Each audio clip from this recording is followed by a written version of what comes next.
You got the remedy. Conscious mind is memories, three-dimensional pictures and images of life that you create in the mind. Meaning that when you look out at a person, which I was making clear the other day, people do not realize that you've never really seen anybody. What do I mean by this? You've never really seen me.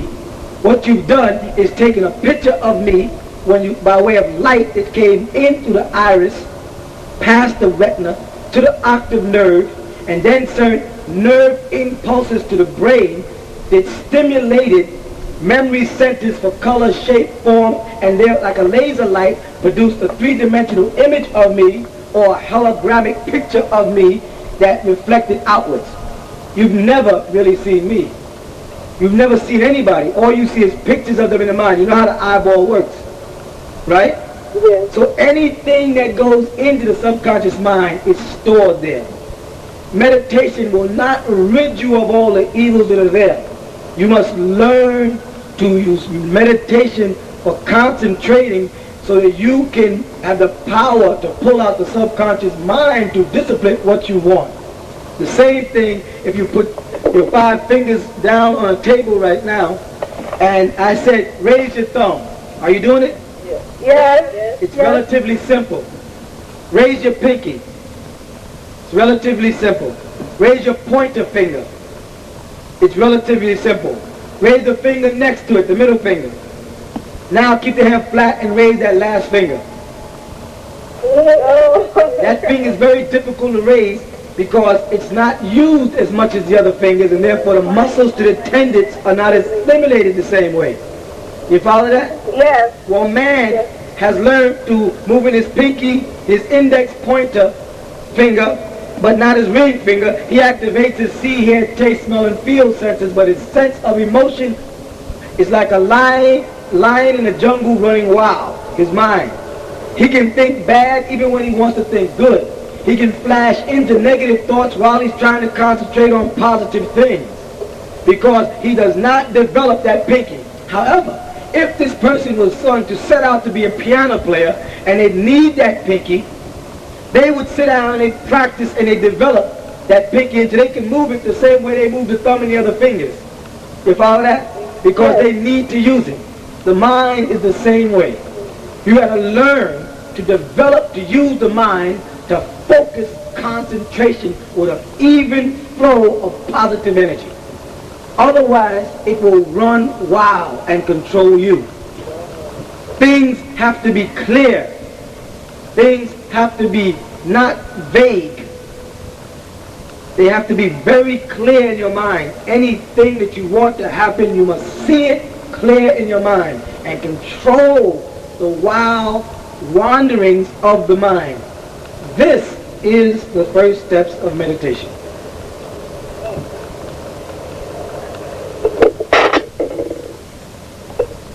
$7.51. 7:51.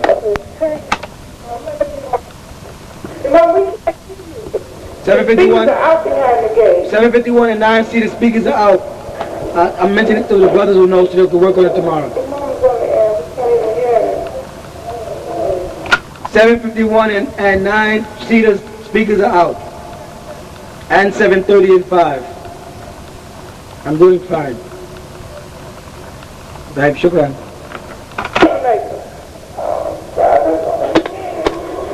Food store. Yeah, assalamu alaikum. Wa alaikum salam. When you say meditate, drawing a picture, you talking about drawing a picture in your mind like that, like of a dream, man? No, I don't. What do you mean? I'm going to explain it to you in detail so we'll know from henceforward, okay? No. You know how a laser beam works? No, not really. No, well, I'll explain it.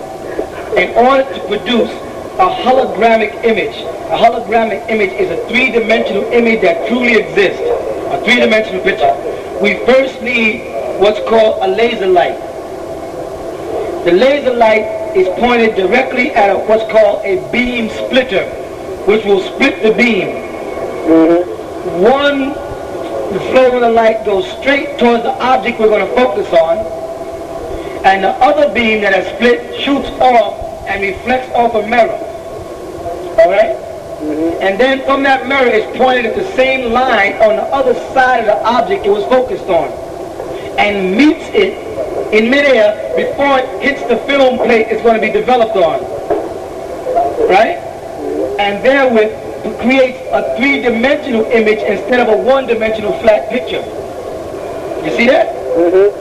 When you look at the brain and the way the eye works and the way the senses work, to get a hologramic picture of the brain, we have to use impulses from our senses, and they are beamed to the brain, and they begin to merge with our interference intellect, and they also, like a laser, produces a hologramic image. What do I mean?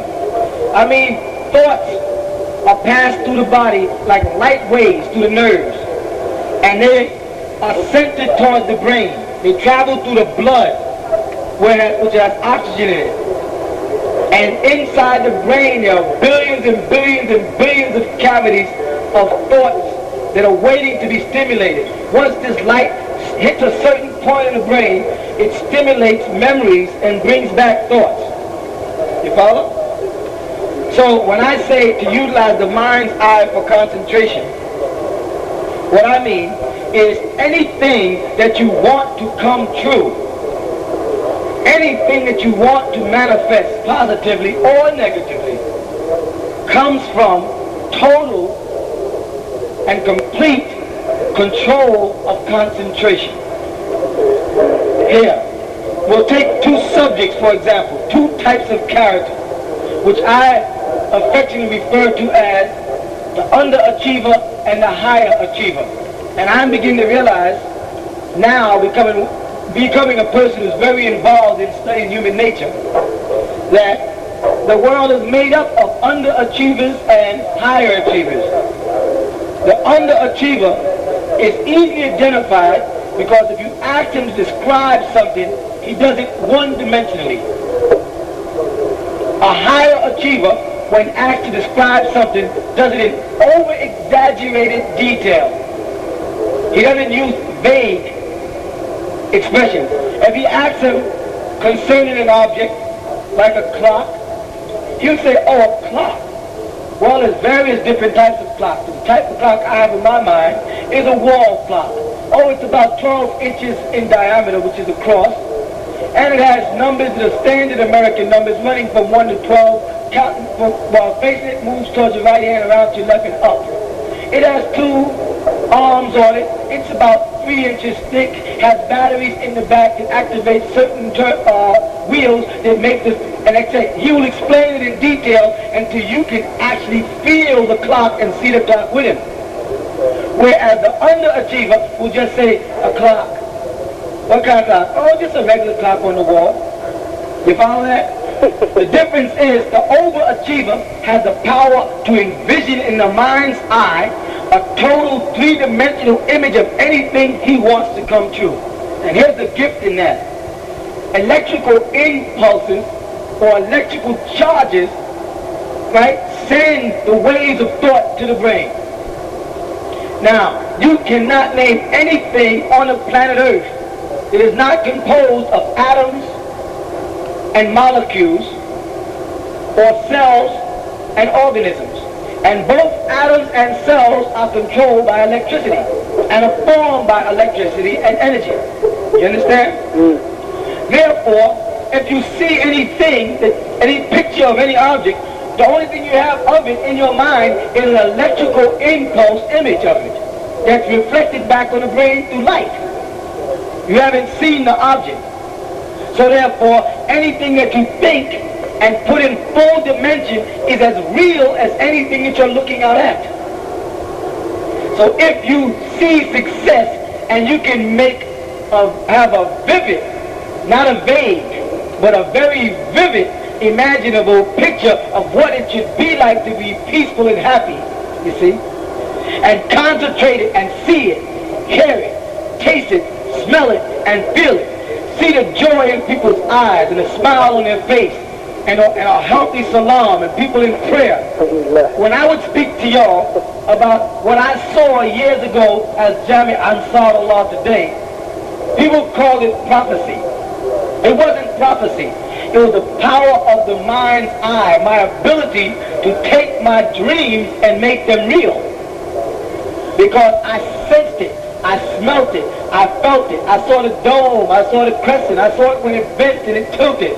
I saw the sign fall. I saw the yard open. I saw the gates expand, the blocks change, the people move out. I saw their faces as they moved. I felt the envy they had when we came in. I felt the expansion. I felt everything. I knew at what point people in the mosque would start to fall out because they only served a certain part. I felt the whole thing. I saw Jazir Aga, the blades of grass, the trees, the lake. I saw the houses stand there. Therefore, 10 years ago, I was able to say with a laugh, one day we're going to have this. Why? Because I envision it in my eye.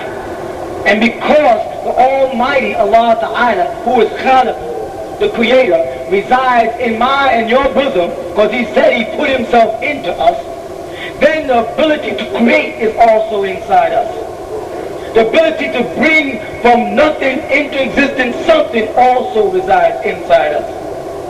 So I knew then that anything I thought positive about and put in a three-dimensional image of color to see, hear, taste, smell, and feel will be reflected inside of my higher consciousness, which would be the presence of Allah Ta'ala in my bosom, and that it would come to pass. In other words, I believed in myself. I believed in my dreams. I believed in my people. And I believed in Rabbil Alameen. And when I put all of those senses together, anything I think will come to pass. And if I can get my people to believe in themselves, and to believe in the innovations, and to believe in our success, we will succeed, not the one fold of one man's eye, but the multiple folds of the many eyes that look out at that one man many times. When they look at me and they say, he thought these things, and on thinking them they did become. If we think those things through him, what he makes clear, and we see by his way, by the way that he felt and thought and made, we can feel and think, and we can also make. So if there's one mosque because of one man, there'd be 100 mosques because of 100 men with the same vision. But we have to learn to focus on the mind's eye, concentration. We have to become conscious of the reality of the divinity inside us, and don't devour it, don't defile it. Don't bring it shame, don't dirty it. Be conscious of the present. I don't have any one friends. I have friends, and all humanity is my friend. Anybody with one friend is afraid to face the rest of the world. You understand that? No. I have everybody as my friend, and I see success in the man failure. Because in his failure there's success. Because from another man's failings, you learn how not to fail. I don't hold grudges.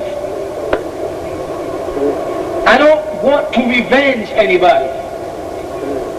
All I want to do is see the dream of today manifest tomorrow by putting my mind's eye to work.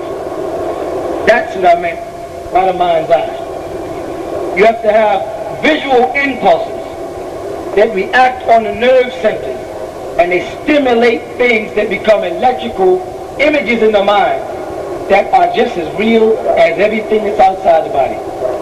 So if you believe it, it will come to pass. I believe it, Akeem. I believe that we're going to make it. I believe too. I believe it. I believe. I believe too. I believe. We believe. It's going to come true. 7:35. Amen. Yes. Can we be told amen? Yes.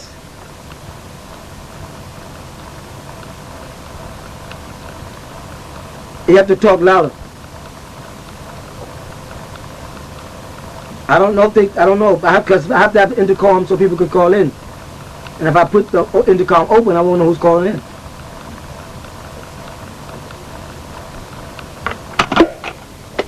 Seven on nine.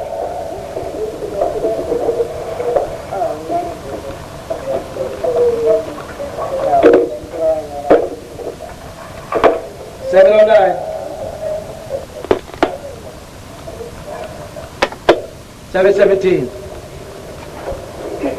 Now, Imam, I wanted to know, it was stated that that a woman was able to nurse for 2 years. However, I was told that since Ramadan is coming up that I would have to stop nursing in order to fast. Is this so, or is it possible that I may fast every other day? Or, If you read the Ramadan book, which is available, it tells you all of those things. I don't like to be asked things that y'all can read, because it seems like a lazy road. You know what I'm saying? I prefer to read the book. That way you have to read the whole book to find it. Then when sisters ask you, you can say, on page such and such in the Ramadan book, it says so-and-so. Yeah. Okay? Because I can't say anything other than what's in the book, because I read it. Okay. Food store. Hey, Mom, if we knew anything about our past lives, would that, be a pro or con? Would that affect how we progress now? Or is it necessary to know? Well, listen to it this way as far as that. Right? I live by the past, but for the future. Meaning, I love Ibrahim, but I won't let his mistakes I won't live by the same mistakes he made. Now, if we take from the past of our lives and bring it to the future, then there's no room for change. We cannot be Muslims. Because what we were in the past was definitely not Muslim. So if I try to bring out of my past and live it with my future, then I'm not a Muslim. I am a person of the past putting on the garb of a Muslim. That's where so many people go wrong.